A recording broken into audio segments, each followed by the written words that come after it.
Министерството за здравство ќе ги координира сите процеси поврзани со поддршката за кочани по трагедијата што ја потресе јавноста.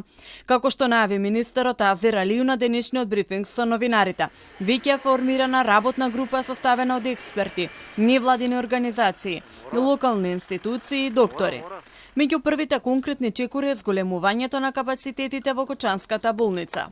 Се реновира подрумската просторија која ќе биде адаптирана за прием и третман, а според најавите ќе биде подготвена за неколку недели.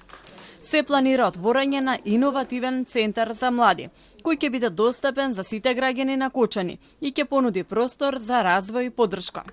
Ние сме луѓе и сакаме социјален живот, сакаме креативни идеи да работиме заедно со луѓе, да креираме, да се дружиме, така да тој центар ќе биде ќе има таква инфраструктура која што ќе нуди таков тип на, ајде да кажеме, сервиси за граѓаните. Тој ќе биде отворен за граѓаните на Кочани.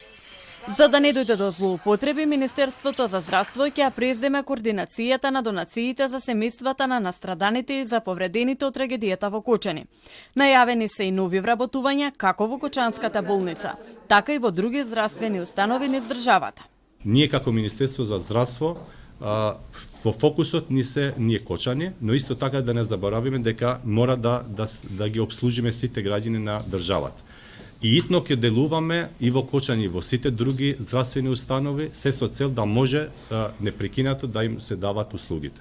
Во пожарот во дискотеката Пулс загинаа 62 лица, а околу 200 беа повредени. Околу 45 од повредените се рехабилитираат во Кочанската болница, 7 во Штипската, а дел од нив доаѓаат на прегледи на клиниката за пластична хирургија во Скопје. Од утре почнува рехабилитацијата на првата група во Пониква.